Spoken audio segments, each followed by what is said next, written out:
The tribunal chamber smelled like recycled air and bureaucratic failure. Riva Okonkwo had been standing for 3 hours while 7 alien officials debated whether she deserved the right to die on her own terms. Application denied, Director Yalowin announced.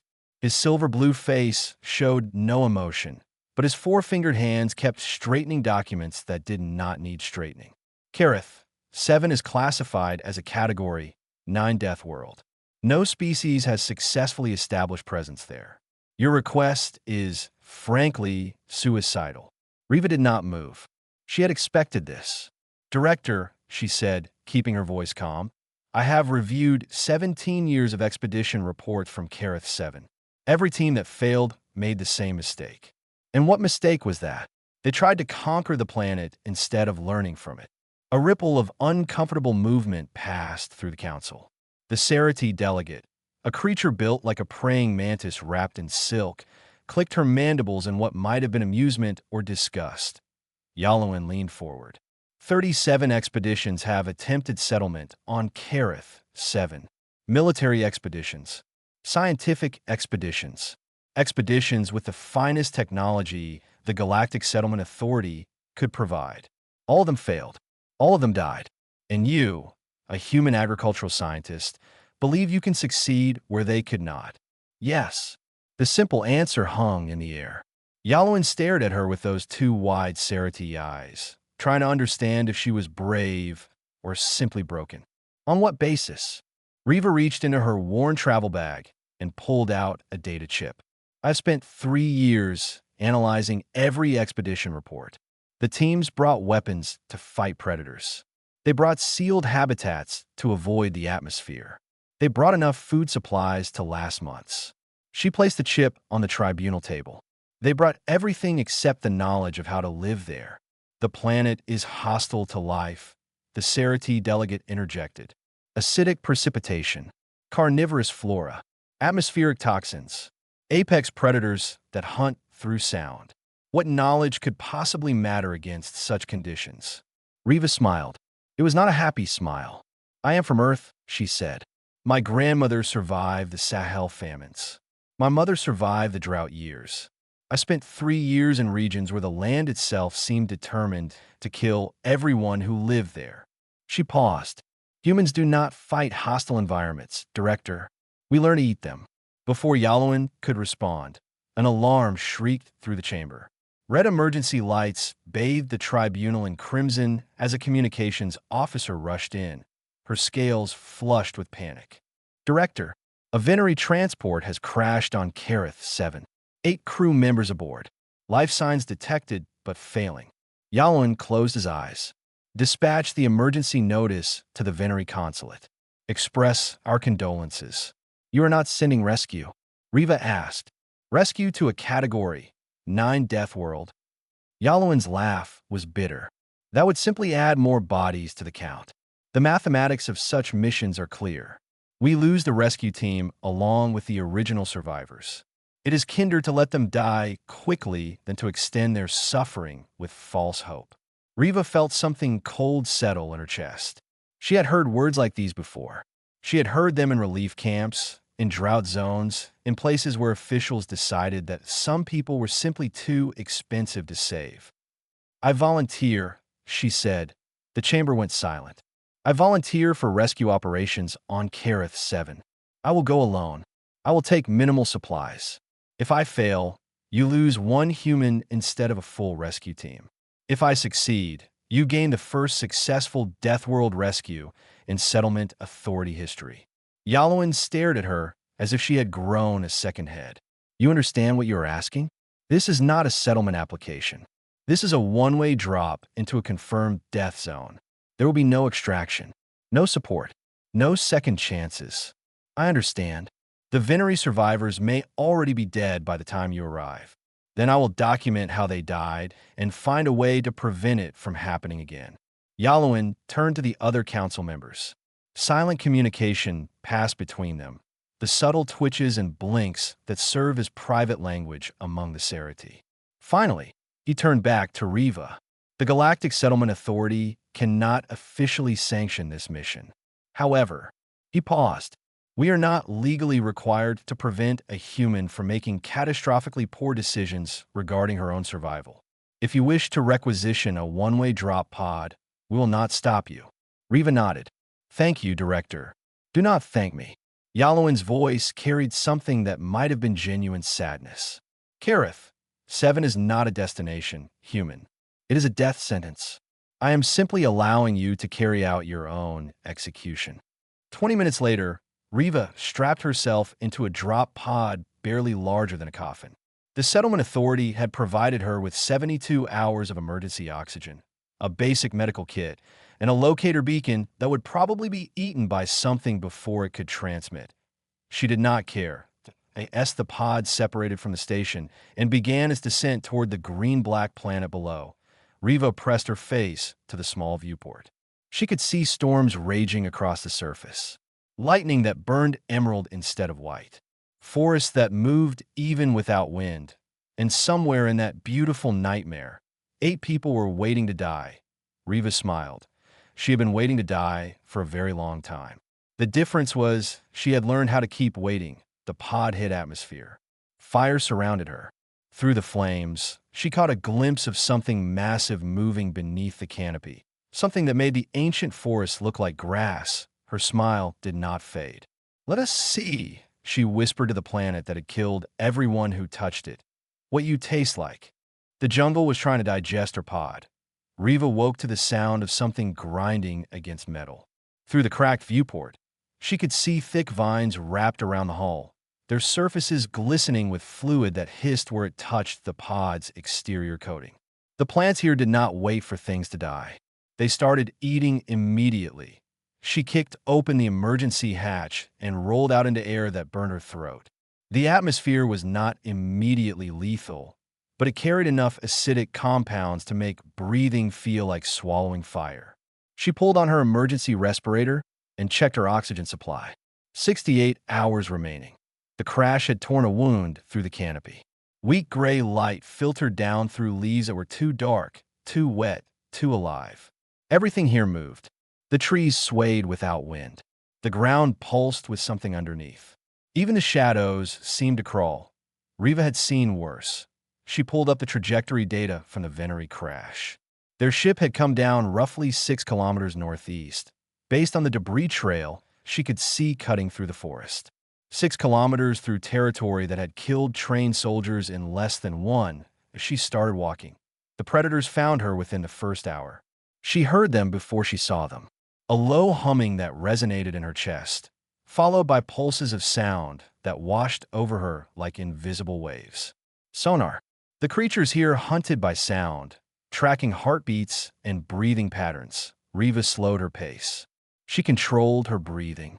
She had learned this technique in the drought camps, where staying calm meant staying alive when water rations ran low and tempers ran high. Fear was a luxury she had given up years ago. The predators circled her for 20 minutes, their sonar pulses growing more confused. They could hear her heartbeat, but it was not behaving like prey. It was not speeding up. It was not flooding her body with the chemical signatures of terror. Eventually, they moved on to hunt something more satisfying. She reached the Venery crash site as the planet's sun began to set. The ship was destroyed. 3 bodies were visible in the wreckage, their rock-like Venery skin cracked and broken. But she could hear something, a weak voice, speaking in a language her translator could barely process. Here, the voice said. Under here. Riva found him trapped beneath a collapsed bulkhead. A Venery male, his gray skin covered in cuts that leaked something like blood but thicker, darker. His legs were pinned. His eyes, small and black like river stones, stared at her with a mixture of hope and disbelief. Human, he said. Yes. You should not be here. This planet kills everything. It killed my crew in hours. It will kill you too. Probably. Riva knelt beside him and examined the wreckage. But not today. Can you feel your legs? Pain. Much pain. That means they still work, yes? That means they still work. It took her 2 hours to free him.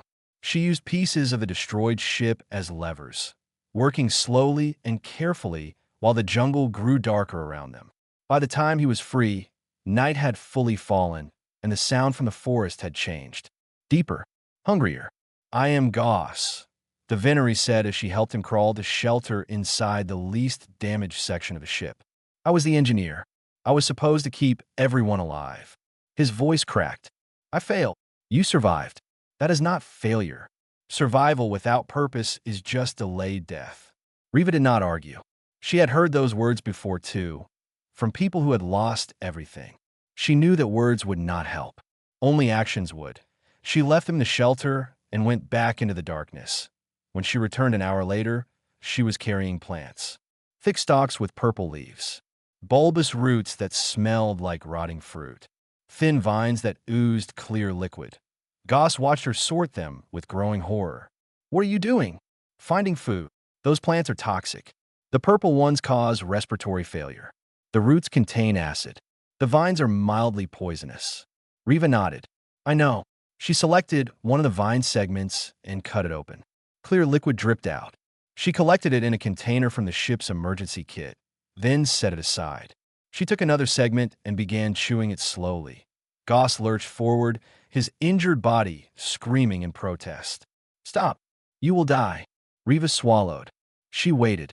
After 5 minutes, her stomach cramped slightly. After 10, the cramps faded. Mildly poisonous, she said. My body can adapt. The liquid might be useful for cleaning wounds. The roots I will need to process. Soaking, maybe boiling if we can make fire. The purple plants I will test tomorrow. You are insane. I am human. She began preparing more of the vine, this time adding water from her emergency supply to dilute the toxins. On Earth, we spent thousands of years learning to eat things that should have killed us. Cassava, kidney beans, rhubarb, almonds, all poisonous in their raw forms. All staple foods once we learn how to prepare them. She held out a portion to Goss. He stared at it like she was offering him death itself. Eat, she said. Your body needs nutrients to heal. Goss took the food. He ate it. It tasted terrible, but it stayed down. Outside, something landed on top of the ship. They both froze as sonar pulses washed through the hull, searching for heartbeats. Riva put a finger to her lips. Her heart stayed calm. After a moment, Goss's heart began to slow as well. The creature moved on. How? Goss whispered. Do you not feel fear? Riva's answer was quiet. I learned that fear does not get to make my decisions. Goss had stopped asking why Riva did things. He had started asking how. 3 days after his rescue. The Venery engineers sat in their makeshift shelter, watching the human woman explain the concept of famine logic. His legs were healing. His understanding of survival was being completely rebuilt. Your people faced mass starvation, Riva said, drawing patterns in the dirt floor. What did they do? We developed advanced food synthesis technology. We built orbital farms. We engineered crops that could grow in any environment. And before that, before the technology, Goss paused. We died. Many of us died. Humans died too.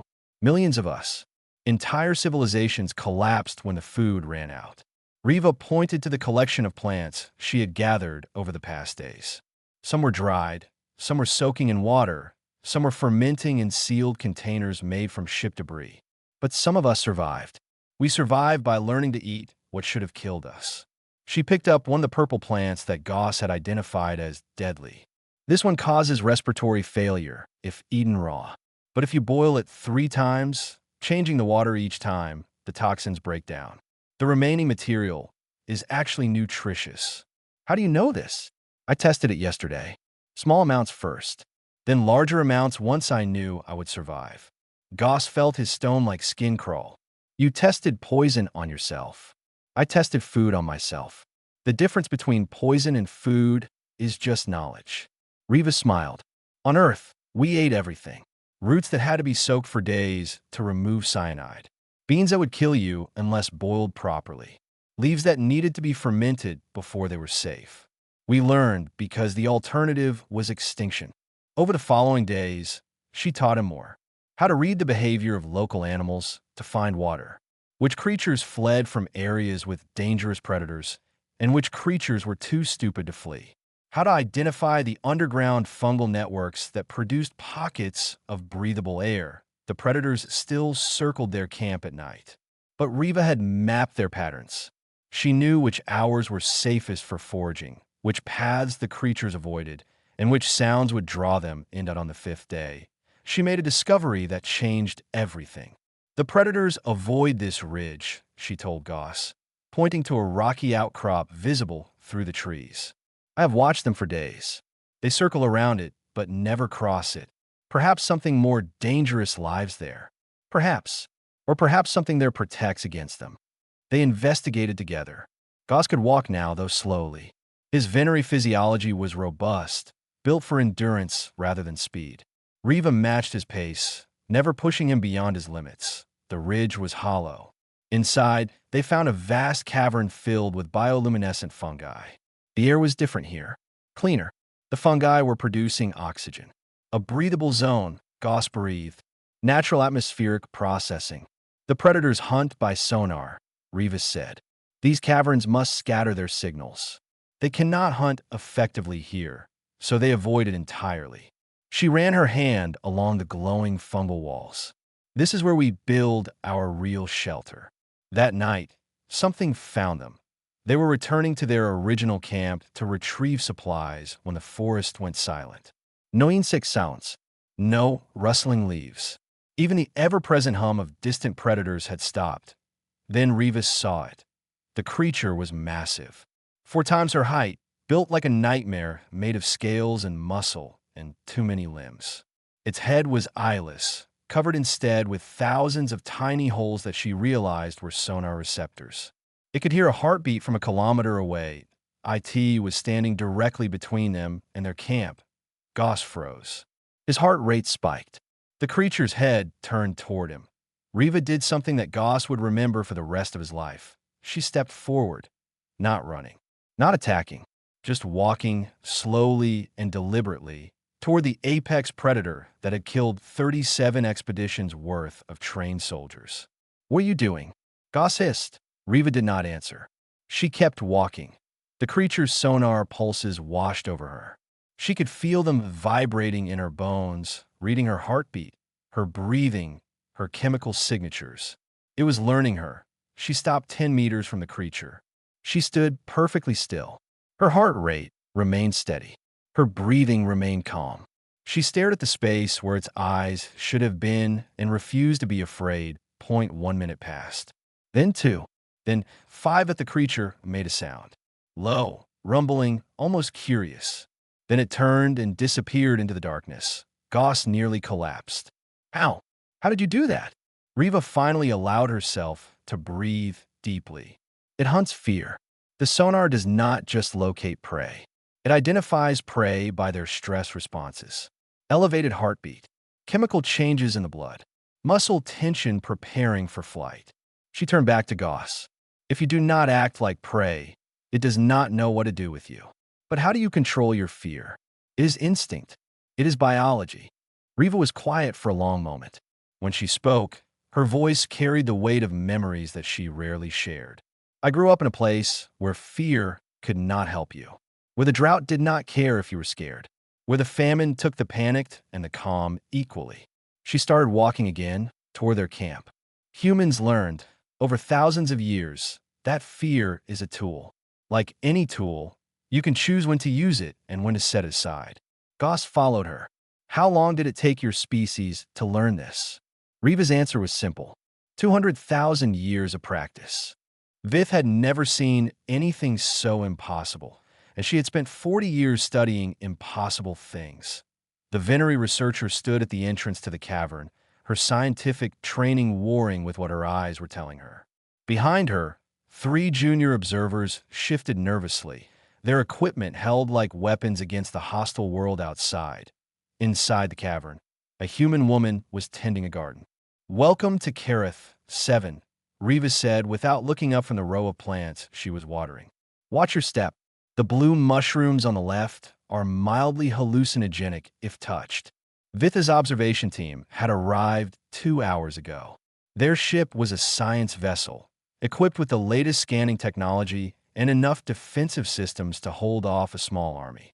They had been sent to document what the Galactic Settlement Authority was calling an anomaly .2 survivors on a world that allowed no survival. 3 weeks of continued existence in a place that killed trained soldiers in days. You are the human, Vith said. It was not a question. Riva Okonkwo. The Venery recovering in the back is Goss. He was the engineer on the crashed transport. Riva finally stood, brushing soil from her hands. I assume you are here to study us. We are here to understand how you survive. Good. Then you can learn while you study. Vith bristled at the implication. We have superior technology, superior training. Our mission parameters do not include accepting instruction from a primitive species. Riva smiled. It was not a friendly smile. The 37 expeditions before you had superior technology too. They're all dead. She gestured to the garden around them. I grew this. I identified which plants were safe after processing. I mapped the predator territories. I found this cavern, all without superior technology. She paused. Your choice, researcher. Learn from me or become data point 38. Vith wanted to argue, but she had not survived 40 years in xenobiological research by ignoring evidence, and the evidence was standing right in front of her. What do you propose? She asked stiffly. For the next 3 days, Riva taught the observation team what she had taught Goss. How to control their physiological responses to avoid triggering predator hunting instincts. How to identify safe forage. How to read the environment for danger signs. The junior observers learned quickly. They were young, flexible, willing to admit that their training had not prepared them for this. Vith resisted every step. This is inefficient, she complained during a foraging expedition. We have protein synthesizers on a ship. We have environmental suits that filter the atmosphere. Why should we learn to eat local plants like animals? Because your ship will break down eventually, Riva answered. Because your suits have limited power. Because the planet does not care about your technology. She handed Vith a processed root that tasted like dirt and chalk. Eat. Your body needs the nutrients. Vith ate. She hated every bite. On the fourth night, everything fell apart. One of the junior observers, a young Venery named Kira, decided to run a detailed scan of the local predator population. Her equipment was state-of-the-art. It used sonic pulses to map biological signatures across a wide area. Sonic pulses. The same frequency range used by the apex predators for hunting. The swarm arrived within minutes. Riva heard them coming before anyone else. The change in the forest sounds, the sudden silence followed by a low harmonic rumble that shook the ground. She was moving before the first creature broke through the tree line. Everyone into the cavern.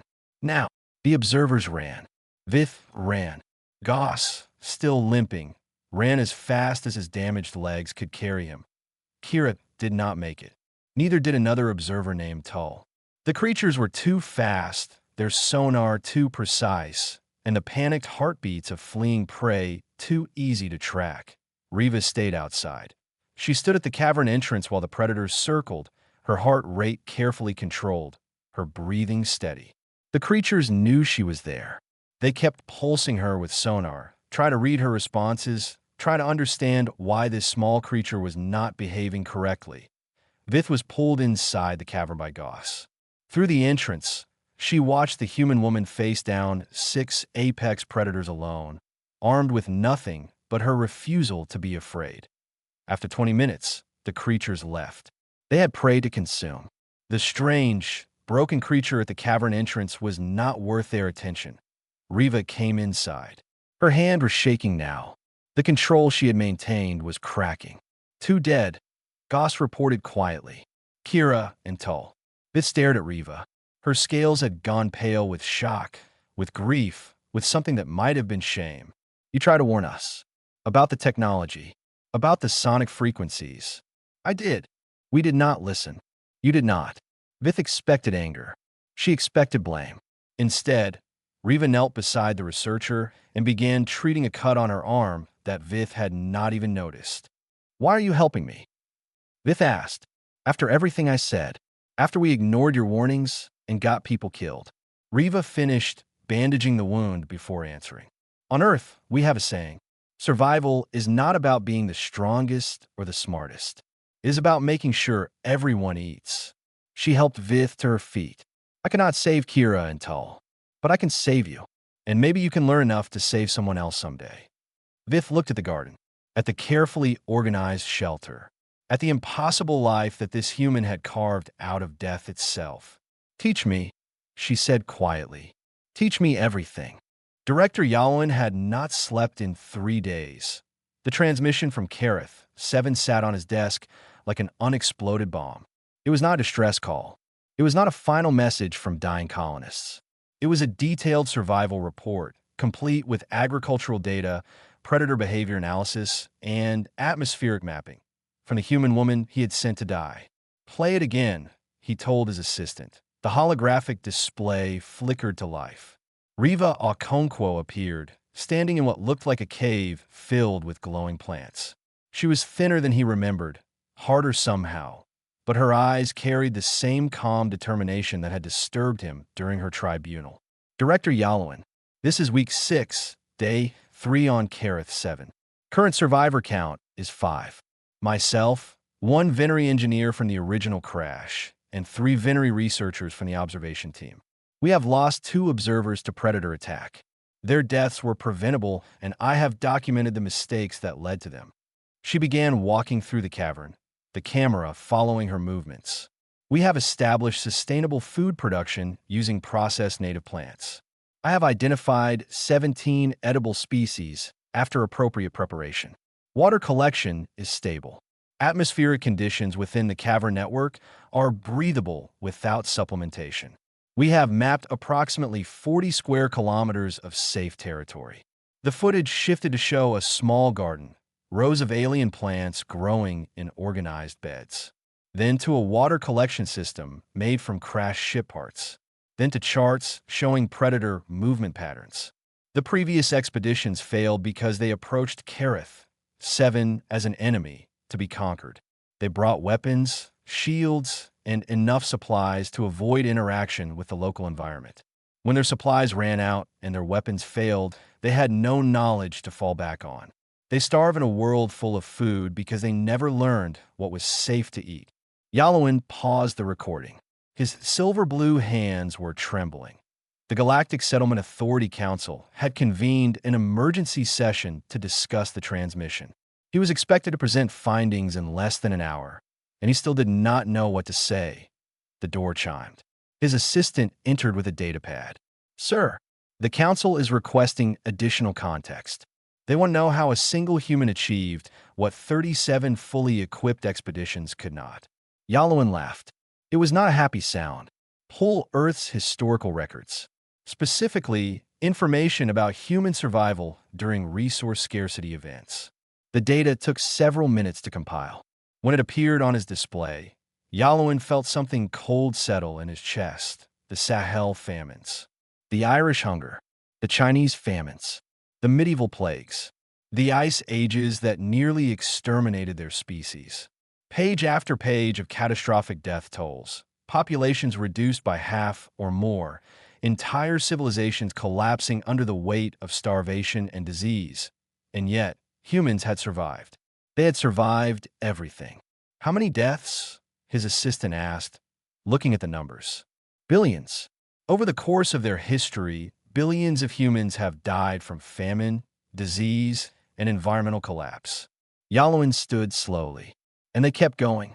They kept learning. They kept eating. The council chamber was packed when he arrived. Representatives from 17 species filled the circular room, their attention fixed on the central display where Riva's transmission played on repeat.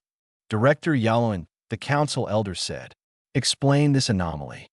Yalwin took his position at the speaker's podium. He had prepared a careful presentation, full of data and analysis. He abandoned it. Humans are survivors, he said simply. Not because they are strong, not because they are intelligent, not because they have superior technology. He gestured to the display, where Riva was shown teaching Venery observers how to process toxic plants. They are survivors because they learned to eat anything, to endure anything, to adapt to conditions that would kill any other species. He pulled up the historical data. The council watched in silence as death toll after death toll scrolled across the display. These are not ancient statistics, Yalwin continued. This woman, Riva Okonkwo, personally witnessed famine as a child. She worked in regions where starvation was a daily reality.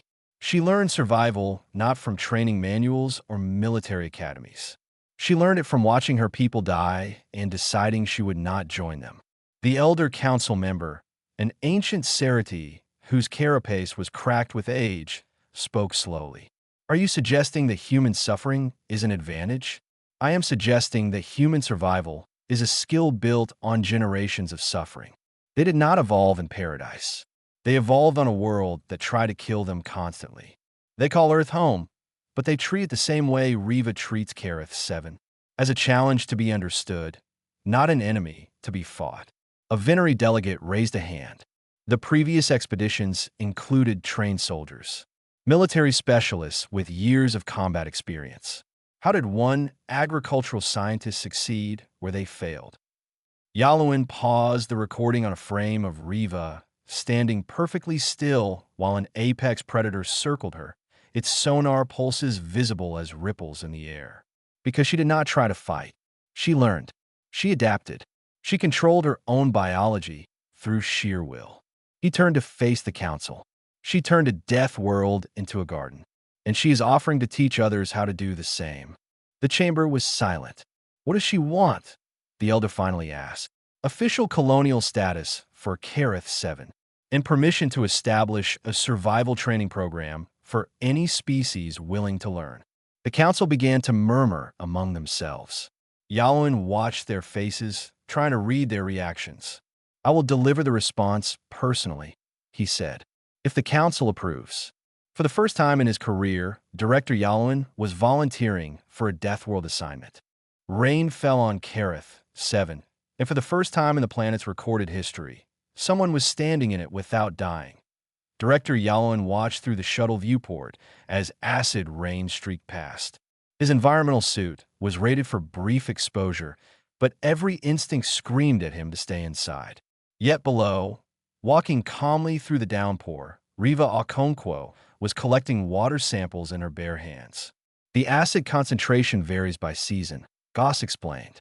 He was waiting at the shuttle's hatch, his stone-like Venery skin now marked with new patterns that Yaluin did not recognize. The current rainfall is only mildly corrosive. Riva says it is similar to something called lemon juice on Earth. She walks in acid rain because it reminds her of fruit. She walks in acid rain because she tested it and survived. That is how humans learn. The shuttle had landed 2 hours ago. Yaluin had expected to find a desperate survival camp, a handful of starving refugees clinging to life. Instead, he had found something that looked almost like a village. 15 Venery survivors occupied the cavern network now. The original observation team had been reinforced by a second ship that crashed during a supply run.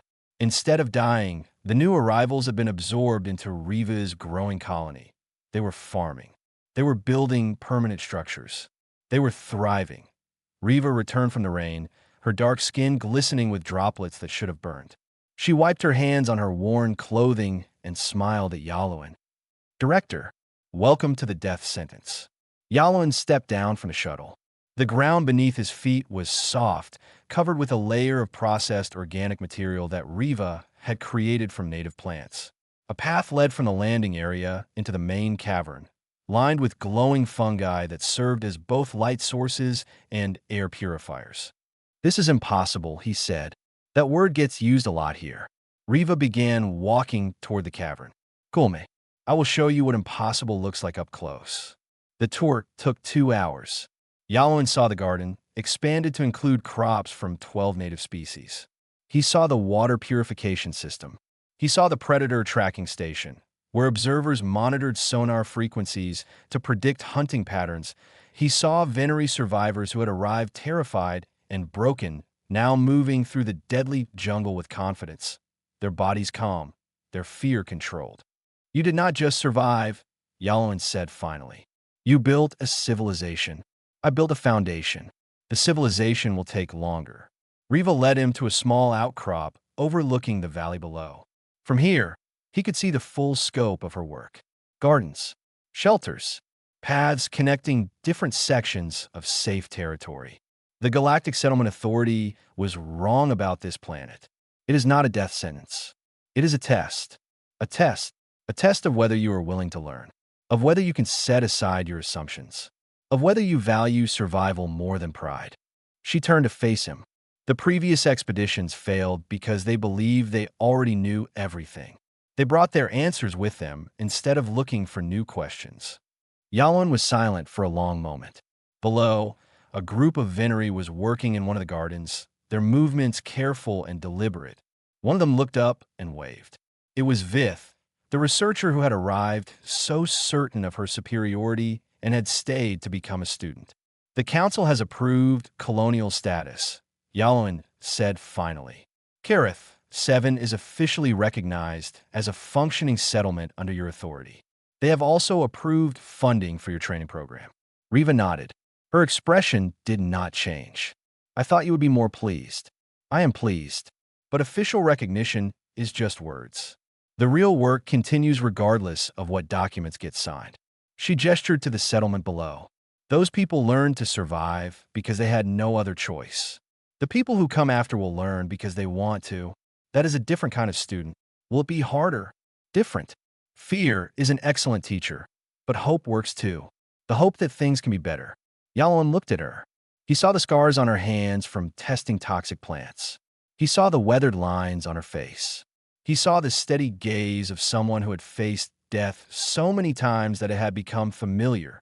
Why did you really come here? He asked. The truth. Riva was quiet for a long time. When I was a child, I watched people die because no one knew how to save them. We had food around us, but no one knew which plants were safe. We had water, but no one knew how to make it clean. Knowledge existed that could have saved them, but it was locked away in places they could not reach. She looked out at the impossible garden growing in the heart of a death world. I swore that I would never let knowledge die with me, that everything I learned would be passed on, that the suffering of my people would become the survival of others. Yalon understood then. This was not colonization. This was not conquest. This was a woman building a legacy from the bones of her ancestors. You turned hunger into victory, he said softly. Riva smiled. It was the first genuine smile he had seen from her. I turned hunger into knowledge. The victory belongs to everyone who learns from it. As Yalon's shuttle lifted off that evening, he looked down at the settlement one last time. The acid rain had stopped. The predators were calling in the distance. And in the middle of it all, a single human was teaching a group of aliens how to eat. The galaxy would never be the same.